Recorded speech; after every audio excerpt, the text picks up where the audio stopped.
Hey guys, to help run the forums, host the website, and travel, we've introduced a universal service fee for in-depth coverage, including this video. My goal is to be unbiased and transparent. It's a privilege to serve you. This is not an endorsement. Let's get into it. Hey, it's another sunset shoot, you guys. We have so much fun riding these full suspension bikes, cruising around town. This is Charlie McCormick from Electricity Bikes here in DC. And I really appreciate coming out with you, not just having to do this on my own, because we were able to get the Kenevo, which I've been excited to check out for quite a while now. And we've got the Levo.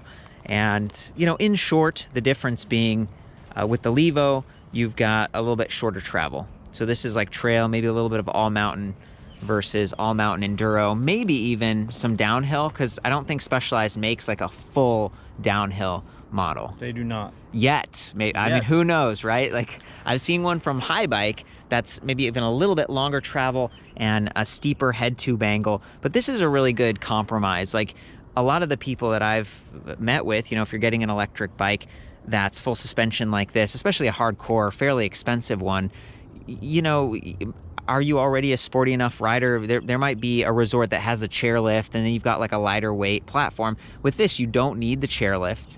And you might just be someone who's like, hey, I'll do some enduro, but I don't need to be super hardcore downhill. So it's, to me, it makes sense. And the fact that they've got, I think that they have a couple of these, like a comp and then an expert, and we're looking at the expert. That's correct. Okay, and this comes in M5 aluminum alloy.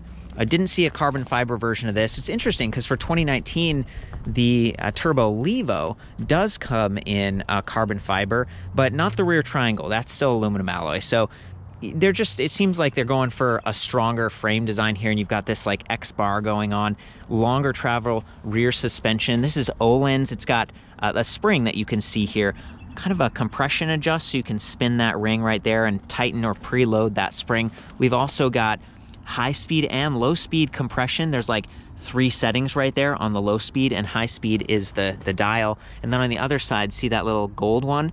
That's rebound. So it kind of matches up with the front fork. We've got the charger compression, low speed with the big wand, and then high speed. Actually, I mixed that up. You can see it says low speed compression, so that's the internal one there. These are just, it's nicer suspension. Still 180 millimeters of travel. We got the rapid recovery rebound at the bottom. The way that this bike is set up, it's very similar to the Turbo Levo in that it's a boost hub spacing, so 110 millimeters up front, 148 in the rear. Both of them through axles, 15 millimeter. This is Maxle, so it like threads into the other side of the fork. Magnesium lowers, lightweight. We've got the black anodized stanchion, 25 millimeter, or actually it was 35 millimeter. You know, coming back to having slightly larger stanchions, I think they are 35 because there's like Fox 34 and stuff. 35 stanchions. Yeah, so a little bit thicker. You want that. It's going to be sturdier. So we're going with lightweight materials, but sturdier, thicker stanchions so it can handle that longer travel without flexing, you know. And you don't want stiction. That's that coating that I'm talking about. Again, you've got lots of adjustability. It's a really plush, like very comfortable feeling bike, just riding over the grass and stuff. Unfortunately, we're not like in the mountains. We're doing our best here, and my reviews are more like kind of an overview. I'm trying to walk you through the bike and set some perspective. There are lots of videos out there, kind of the marketing footage where they're going crazy and stuff, but I want to give you guys just a close-up and really review the bike. So it's like, what are you getting here? With boost hub spacing, you're getting that wider hub, so it creates a sturdier bracing angle for these spokes. 28 hole rims, so not 32 or 36, so it's a little bit lighter weight, less material there. But the Roval wheel set is really nice, and I think that's included in like, they have a 2-year comprehensive warranty, and that covers the battery and the motor, but lifetime frame and wheel set. That's right, frame set. I think the wheels are probably covered under there, but we'd have to probably check. I remember that when we were looking at the Levo. So they have really good support, and I'm looking at you, Charlie, because you've been a dealer for how long now? We've been a dealer for, gosh, it's probably around 15 years. Okay. And their support is just second to none in terms of they're always there to take our calls. When we need stuff, they just send it right out. They've really been there for us whenever we've had any technical problems. And that's important when you're spending like $7,550. That's the MSRP that I saw for this bike. It's a lot of money, but you're really getting top end stuff. So let me continue with the specs. 148 millimeter boost hub spacing in the rear with a 12 millimeter axle, no quick release in the rear. You've just got a little hex wrench feature there. Same thing with the seat post and that little collar right there. So you need a tool to make adjustments there, but it stays really clean. It's kind of out of the way. And this is 34.9 millimeters. So it's a little bit wider. Like I'm used to seeing 30.9 or 31.6, so 34, a little bit wider. And I think that comes back to like the strength of this frame and having thicker tubing, or a little bit wider at least, not necessarily thicker. This dropper post is very unique. You can see this is also black anodized coating. When you drop the post, the seat actually drops in the rear. They call it the woo post. So when you're up high and you're pedaling, your seat bones will be right here, and you can steer a little bit with your legs on the nose. When they drop it down, the rear goes down, so that if you're really leaning back. Can you hold the camera for a second, Charlie? So imagine I'm like dropping something, like I'm up here, I'm pedaling, and then I go to drop and I'm way back here because the bike's going straight down. So you're trying to keep your body weight back, and that's part of why the front's angled out like that, to take hits more directly. And so the saddle, I'm gonna just do the dropper right now. So watch when I push it down. See how the rear like drops? So they're getting, it's effectively, I think it's 125 millimeters of travel on that seat post dropper, but then the saddle going down makes it effectively like 150. So this is so cool. I've never seen something like this before, and that's back to Specialized having the really custom, like everything is how it feels. A good example of that is this little stem cap, and we've got some missing links in there for the chain if you break the chain. We've got carbon fiber spacers, 4 of them, 5 millimeter, really short stem, and then a really long, I don't know, was it 800 millimeter handlebar here. And you want that handling, right? So you're coming down a mountain and you're like trying to basically brace yourself against any really big hits. This bike, it's kind of slow turning, but there is a little bit of, you know, it kind of wants to turn because of that angle, that head tube angle. So giving you leverage over that with the longer bars makes sense. This is kind of how a downhill or an enduro bike is set up, what you'd expect. But coming back to some of the other custom stuff that we've got here, there's the Z cage. I like that Specialized seems to always make room for water bottle cages, even though you're probably up there with like a Camelback, maybe you've got a straw. It's still nice to have maybe an extra bottle. You could put a toolkit in there, and they actually include a little tool with the bike. See that little box right there? That's like a SWAT toolkit, and this tool just slides out from the left-hand side. I pulled it out before we started because I was adjusting the seat. I wanted to mention that rear through axle. And then we've got another 12 millimeter axle right here that brings the battery out, and I'm gonna touch on that in a minute. Let's go a little bit more with the specs. We've got 165 millimeter crank arms, so they're a little bit shorter, and I think that's to reduce like pedal strikes and stuff. Really good coverage on the motor and the bottom bracket. It blends pretty seamlessly into the frame, and the battery weight and the motor, it's very low, it's centered, and this is one of the stealthier electric bikes. The original turbo Levos were like just so beautiful. I remember thinking like, this is it. I mean, the battery is completely integrated, but it is removable, which we'll get back to. In the rear, we've got the Sram Gx Derailleur. This is an 11-speed 11 to 42 tooth. So SRAM does have Eagle, which is an even wider spread. I don't know if it's 11 to 50 or 10 to 50. It's fairly wide, but apparently they didn't need that many extra gears because you've got motor support. That was the thinking. And then switching through gears, you can put some stress on that chain. You've also got some mashing that can happen back here because the Brose drive system, as efficient and responsive as it is, there's a ton of torque, like up to 90 Newton meters of torque coming out of that thing, and shifting gears can be a bit vulnerable, right? You don't want to mash and break through your drivetrain with that much power.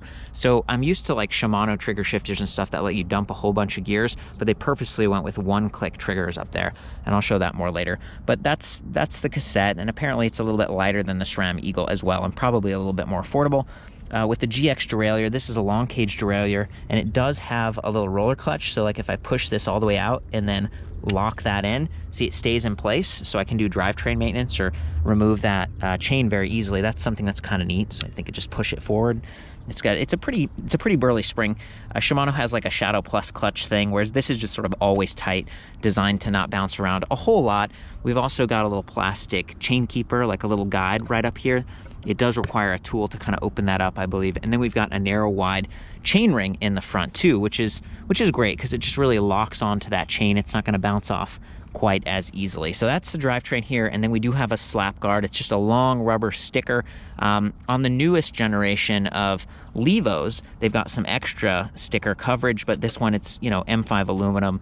It's a little bit less susceptible to chips and stuff than some of the carbon fiber stuff. And again, even on the newest Levo, which is carbon frame, they still went with aluminum alloy rear end. I don't think there's a ton of weight savings by going to carbon, and then they just wanted this to be really tough. And look at all the, again, I think these are all 12mm bolts that they're using. So it's, and this might even be, you know, a proprietary suspension design. It's a very nice setup. The reason that they went with a spring in the rear versus just pure air shock up front, I was told that as you go down a longer descent and you've got a lot of action happening, the air can heat up and it can change the profile of your suspension. And so by going with a spring, it's very consistent, it's just very sturdy, and they've still got a ton of adjustability here. And I believe there's still an air and then an oil reservoir inside there, and that's what's under that little cap. So coming back to like higher end bike, higher end, more intricate parts and stuff, but still very durable. Love what we've got. Internally routed cables all through this bike, 200mm hydraulic disc brake rotors, and then these are the Code R with tool-free adjustable reach 2-finger lever. So just super high-end stuff, big reservoir there, really consistent braking front and rear. That's what the rotors look like. And then I believe these are, they might be quad piston calipers. Is that what you're remembering, Charlie? I believe they're quad pistons, yes. So a little bit more surface area. Great mechanical advantage on these. You know, 27.5 by 2.8 means that it's very close to like a 29er setup with like a slightly smaller wheel. So these are meant to be very floaty. They give you some cushion, great traction. Mm-hmm.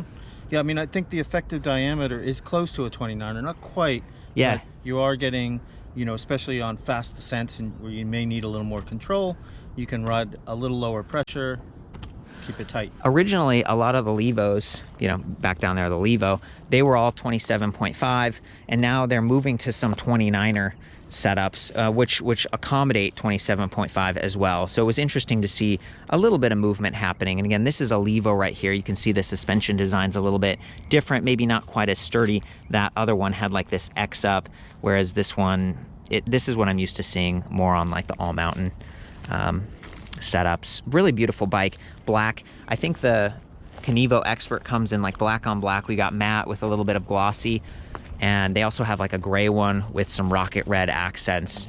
This does come in 4 different frame sizes, and the 2 colors to be at this high end for what I consider to be sort of a niche bike, you know, an electric enduro. Right. One of the big trade-offs with any electric bike is weight. So this is like 53.5 pounds or something like that. We were checking out the expert level Levo carbon bike, and that one was just under 50. So there's a few extra pounds, and I think that comes back to just sort of the overbuilt frame and the suspension and stuff.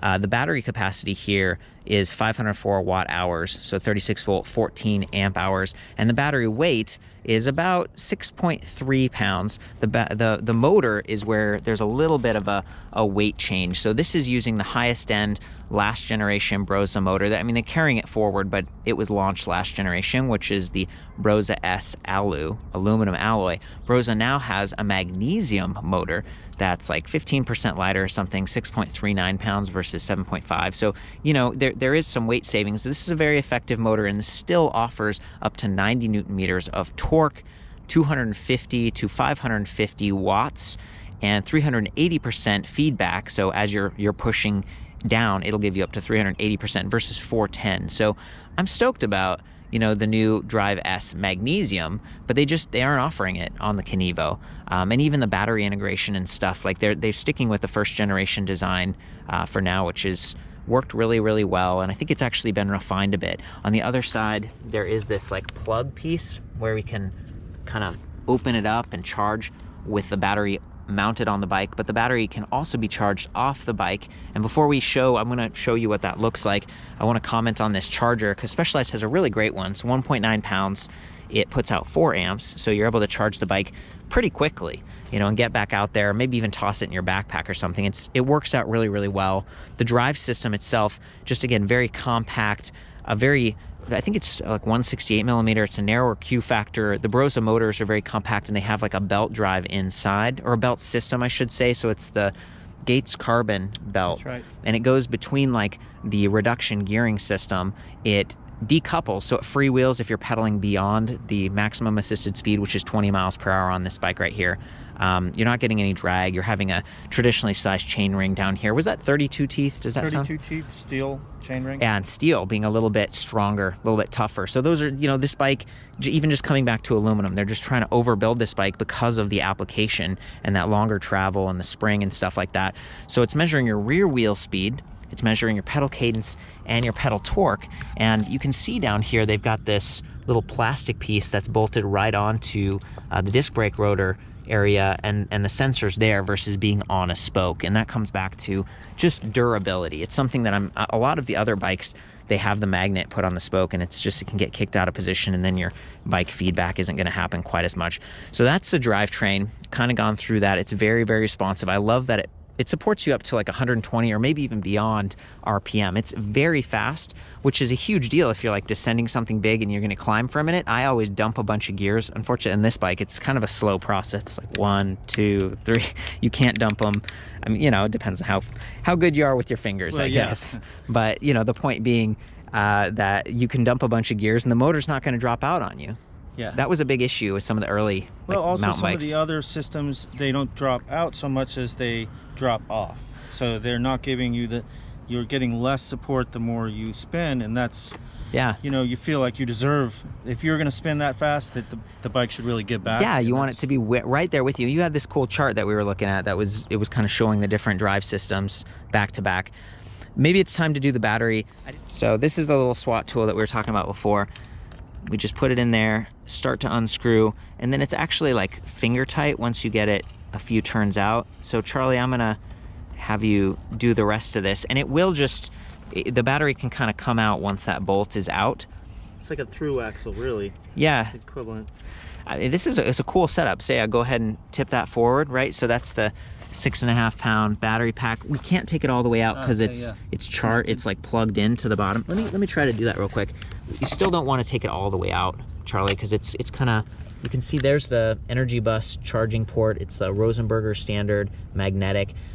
It's a bit of a vulnerable spot because if these pedals move and you're plugged in, it can kind of knock it out of position. But I think that was probably them just trying to utilize one port for both the motor plug and the charger plug that we looked at earlier. So you'd have to unplug that before you can get the battery all the way off. There we go, I got it lined up. You can go ahead and put that through axle back in. There we go, so he threads it for a minute. Here's the tool once you get all the rest of the way. So this was pretty easy to do, right? Pretty quick? Pretty quick. And pretty there's fast. no key. There's like, right? There's no tipping over the bike. Yeah. No, well, he's trying to spin it. I'm saying not having a key, we got a friend.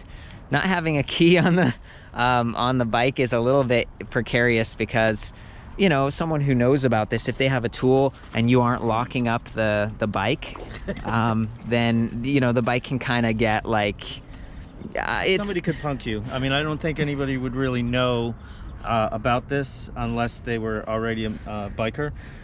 But yes, your friends could swap their spent battery for if your they have battery. a tool, they can just take out your, and they kind of walk off with that. So keep that in mind. I actually did a video a while back where it's like you can get a U-lock, and if you put that on, then people can't drop the front. So you can lock this up in such a way that the battery is less vulnerable, but this doesn't have a locking core like all of the Comos and the... And this is kind of a weird size. I don't think, like the hex locks, I believe this is alloy. It is, so the hex locks will not work in a full alloy thing. And this is such a weird size. I don't know if hex locks has produced anything. He's like talking that. about this product. It's like a little insert that you can put inside, and it has a special key. So you can lock people out of your, you know, hex bolts if you want. But being aluminum alloy, it's not magnetic and stuff. So there are that, to me, trying to make this a review. I mean, I'm praising everything about the bike except, hey, it's expensive. Hey, it's got this battery that doesn't like really lock in. But I think for most people, when you're riding out on the trail and stuff, it's not a commuting scenario. Probably not. Just the fact that you can remove the battery at all, so you can hang the lighter weight bike on the back of your car, or, you know, leave that down in your garage. Battery care is something you want to think about. These are $900 batteries. So you want to keep it like in a cool, dry location, keep it at least half full if you know you're not going to be using it for a while, because those lower levels start to stress the cells. I think that's it. I just wanted to kind of get through everything. They do throw in these plastic platform pedals, which is nice. They work well enough, you know, just for test rides and stuff. They got some nubs on them. What have I missed, Charlie? Is anything else you want to add? I mean, I think one thing to point out, and that's possible because of the Brose drive. If you'll see some of the enduro class stuff with Bosch, they have to allow more room back here. So, so even for an enduro, these chainstays are pretty close in, so it's not a bad climber. Like a lot of enduros are going to be so long that they won't, you know, you won't be able to get that up and over stuff quite as well, but it climbs just great.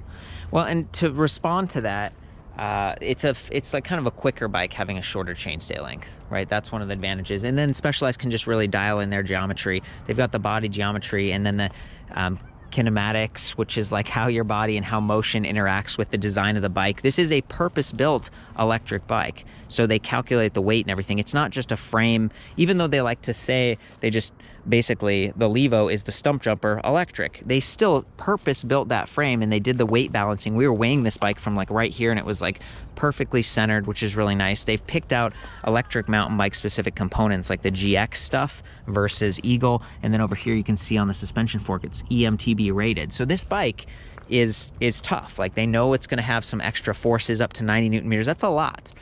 That's a lot. That's a lot. Okay, cool. Anything else you're thinking before we get out there? You know what? It's a great bike. Let's go have some fun, Corey. I think it'll be great. To boot the bike up, there's like a... Actually, we hold the bike like that. Thanks, Charlie. So it's brighter now. You can see down in there. It's the magnetic charging port. It's called Energy Bus Standard. Here's how you turn the bike on. So you press the power button here for a second, got this light ring, and you can tell how full the bike is based on how many of those LEDs are lit. There are 10 of them, and then you can arrow up or down. So we went from the highest level of assist to the second highest, and then to the first. So there are 3 levels of assist. You need to be in the highest level if you want that full 550 watt, 90 Newton meter, 380% feedback. But we've also got the charge level indicator built into this. So this is like a full battery. All 10 dots are green. There's a beep, right, when I change levels of assist.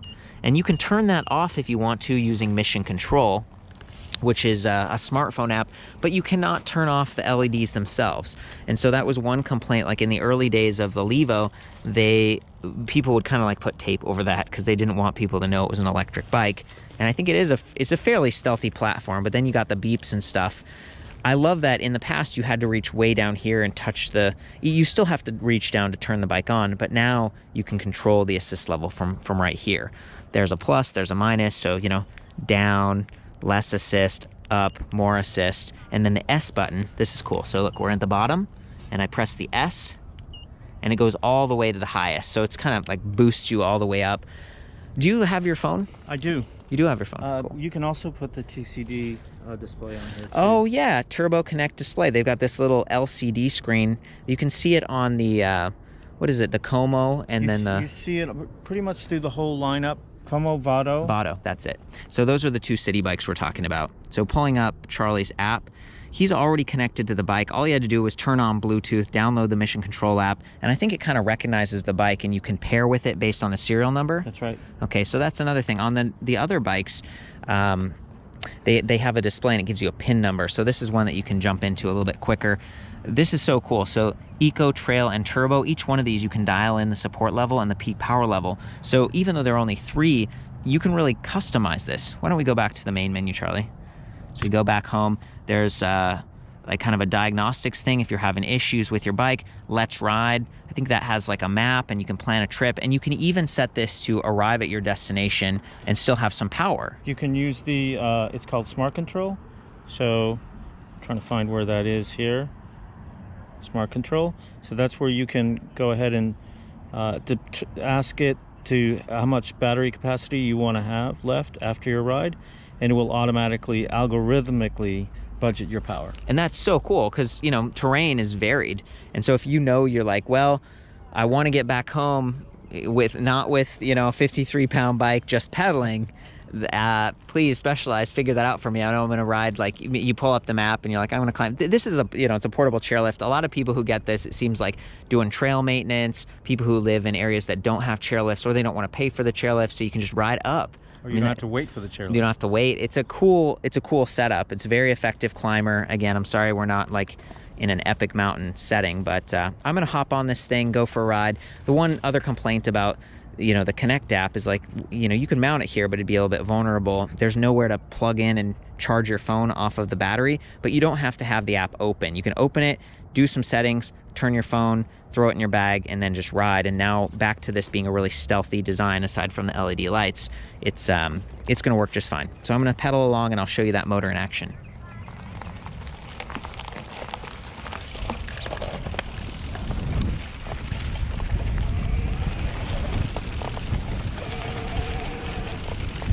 It's actually pretty quiet because of that belt drive system. So we'll drop down here. Awesome, very smooth.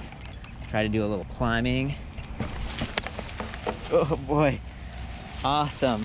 It almost comes more down to balance in a situation like that. I got one hand on the bar, but it's a very stable bike because of those plus size tires. I'm gonna shift a couple gears here.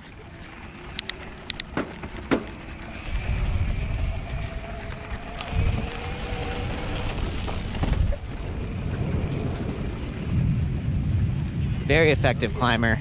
It's almost about keeping your front wheel down. No problem. And you don't have to get up and out of your saddle. Like, that's a big thing. Just a really fun platform and very comfortable. For someone like me, you've got like sensitive back or neck. Even though I'm not actually into downhilling, this bike is a blast to ride. Do you want to go back over to the stairs? Because I did a stair climb the other day. I thought that was stair challenge. Might be kind of cool. And then the big disc brakes give you a nice mechanical advantage for descending like this. One-handed. This is a pretty steep hill. You can see the LEDs shining out again. So that's one of my biggest gripes, is that with this first generation system, it's so nice to have that control ring, but I wish you could turn those LED lights off. Hey guys, you're connected to the frame at this point. 32 tooth steel chainring, extra strong, narrow wide tooth pattern so you don't drop it. Nice extra long slap guard, 11 to 42 teeth in the rear, 11 speeds with that Sram Gx. It's a really tough drivetrain. This is a very responsive, sporty motor system. So, you know, it's measuring those three different signals pretty rapidly, but I think it leans a little bit more to torque, because even in the highest level of assist, if I'm pedaling slowly and kind of gently, it's not going to overpower me, and I never feel out of control. And that's what makes this a fun bike to wheelie or to climb with. It's just a more advanced setup. Love that it supports seemingly more than 120 RPM pedal cadence. So I'm going to pedal quickly initially, and then maybe experiment with the stairs again for a second.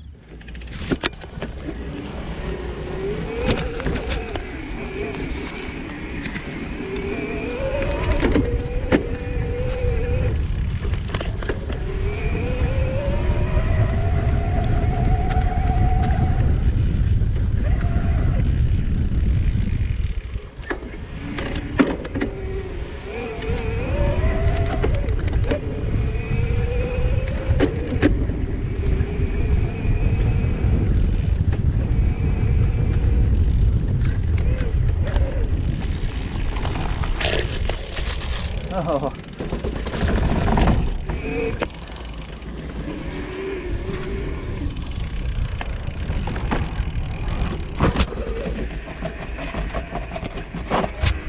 Oh yeah, so good. It's a lot about balance at that point. I was able to do a stair climb the other day, and I did make it up, but I was losing control on the steering, right? That was the biggest thing. My wheel was coming up, and I didn't want to trash the bike or something. I might try it again. What do you think, Charlie? Should I try it again? What do you got to lose? Yeah, well, $7,000 bike.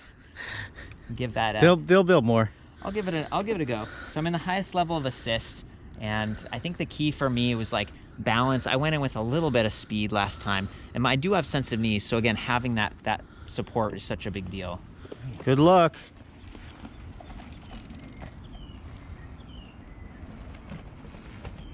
Go Court, yeah! No problem. Well done. Wow. Wow, that felt great.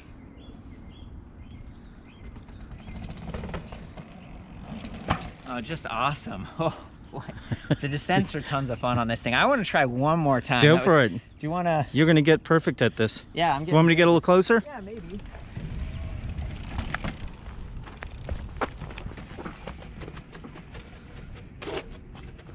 Like a champ. That was sweet. And I'm getting more confident. And this is the like way back where you want to like drop your seat. So it's like hanging back. I'll do this one more time. Right, like that. I'm gonna do that drop again.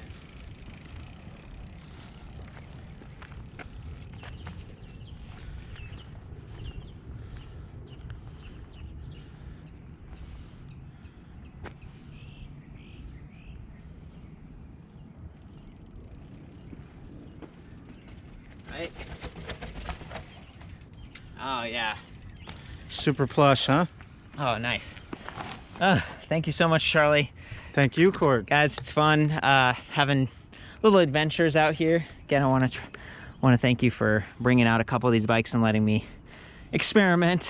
My pleasure, Court. With them. Chime in if you guys have any feedback, questions, or corrections. I'm doing my best here. I have recorded all of the stats in, you know, I have kind of comparison tools back at the website.